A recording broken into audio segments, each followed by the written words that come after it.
Hello বন্ধুরা, welcome in my YouTube channel আভা অভিযান। তো আজকের আমরা এই ভিডিওতে দেখব কিভাবে মাল্টা বা লেবু জাতীয় গাছের কলম করা যায় এবং কিভাবে আমরা বাড়িতেই খুব সহজে এবং স্বল্প খরচায় এই কলম করতে পারি। চলুন তাহলে শুরু করা যাক আজকের এই ভিডিওটি। বন্ধুরা, মাল্টা বা লেবু জাতীয় গাছের কলম করার জন্য বিভিন্ন পদ্ধতি রয়েছে। এই পদ্ধতিগুলির মধ্যে অন্যতম হলো এই কাটিং পদ্ধতি। এই পদ্ধতিতে আমাদের একটি ডাল বেছে নিতে হয় ম্যাচিওর দেখে, যেটা পরিণত ডাল, এবং তার ছালটা বা চামড়াটা কিন্তু একটি নির্দিষ্ট জায়গায় 1 ইঞ্চি বা 1.5 ইঞ্চির মতো তুলে দিতে হয়। এই যে এভাবে কেটে আমরা কিন্তু উপরের ছালটা তুলে দেব।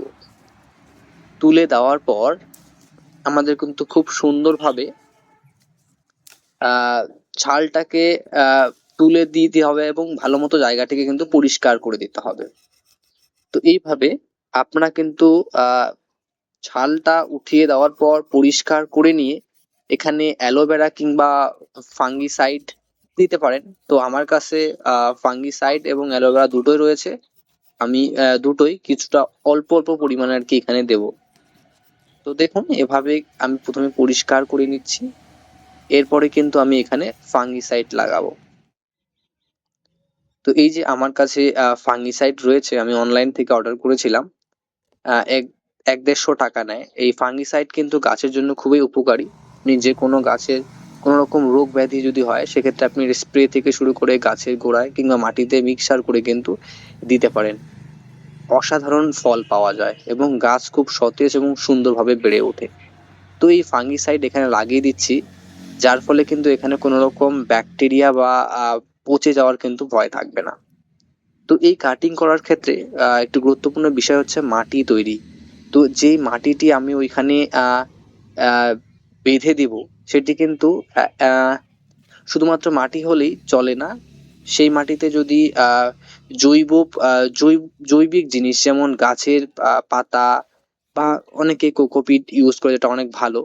তো এই সমস্ত জিনিস কিন্তু দিয়ে তৈরি করতে হয়। মাটির পরিমাণ এখানে অল্প রয়েছে এবং বালি রয়েছে, এবং সাথে কিন্তু বেশি পরিমাণে এখানে 60 থেকে 70% কিন্তু পচা পাতা, এই সমস্ত জিনিস কিন্তু জৈবিক পদার্থ কিন্তু এখানে রয়েছে, যার ফলে শেকড় বৃদ্ধিতে কিন্তু খুব সুবিধা হয় এবং খুব তাড়াতাড়ি সেই নির্দিষ্ট জায়গা থেকে কিন্তু শেকড় বের হয় এবং একটি নতুন চারা গাছ তৈরি করা সম্ভব হয়।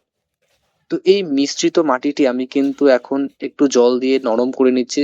এখন অনেকটা আঠা আঠা হয়ে যাবে এবং যার ফলে সেটা ডালের মধ্যে লাগাতে কিন্তু অনেকটা সুবিধা হবে। তো এইভাবে খানিকটা জল দিয়ে মেখে নেওয়ার পর আমি কিন্তু সমস্ত রেডি করে রেখেছি। আমি অবশ্যই দেখাবো একটা একটা করে।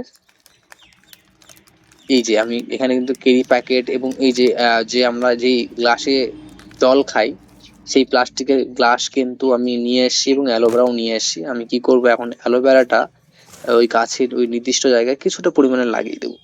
ফাঙ্গিসাইড অলরেডি দিয়ে রেখেছি, না দিলেও চলতো, বাট আমার কাছে রয়েছে, আমি সেই জন্য কিছুটা লাগিয়ে দিচ্ছি। কেননা এটি গ্রোথে অনেকটা হেল্প করে, শিকড় বৃদ্ধিতে সাহায্য করবে।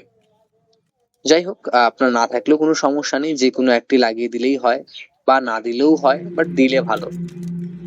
এবার আমি ওই নির্দিষ্ট গ্লাসটি কিন্তু ওই কাটিং এর জায়গাটায় রেখে সেখানে কিন্তু আমি ওই মিশ্রিত ভেজা মাটিটি এই গ্লাসের মধ্যে ভরিয়ে দিব এবং তারপরে গ্লাসটিকে কিন্তু খুব সুন্দরভাবে বেঁধে দেব এবং উপরে প্লাস্টিক মুড়িয়ে দেব, যাতে করে সেই গ্লাসের মাটি কিন্তু শুকিয়ে না যায়।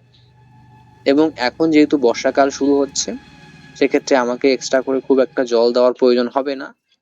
তবে তবুও মাঝে মধ্যে একটু জল স্প্রে করে দিলেই অনেকটা ভালো হবে। মাটিটা সিক্ত থাকবে এবং শেকড় বৃদ্ধিতে কিন্তু হেল্প হবে।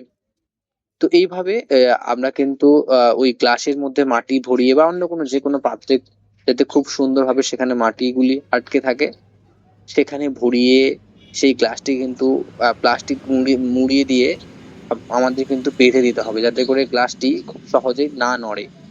তো এভাবে কিন্তু বেঁধে দিয়ে মোটামুটি 1.5-2 মাস নিয়মিত জল দিলে কিন্তু এখান থেকে আমরা দেখতে পাবো যে শেকড় বের হবে এবং সেই জায়গার নিচ থেকে কেটে একটি আমরা কিন্তু নতুন চারা গাছ তৈরি করতে পারবো। তো এই রইলো বন্ধুরা খুব সহজ পদ্ধতিতে নতুন চারা গাছ তৈরির প্রক্রিয়া। তো পরবর্তী ভিডিওগুলোতে আমি অবশ্যই দেখাবো যে আপনারা বিভিন্ন চারা গাছ কিভাবে কলম করতে পারেন এবং বাড়িতেই গাছের যত্ন নিতে পারেন এবং নতুন নতুন চারা গাছ তৈরি করতে পারেন। তো আজকের মতো এতটুকুই, দেখা হচ্ছে পরের ভিডিওতে। ধন্যবাদ সবাইকে।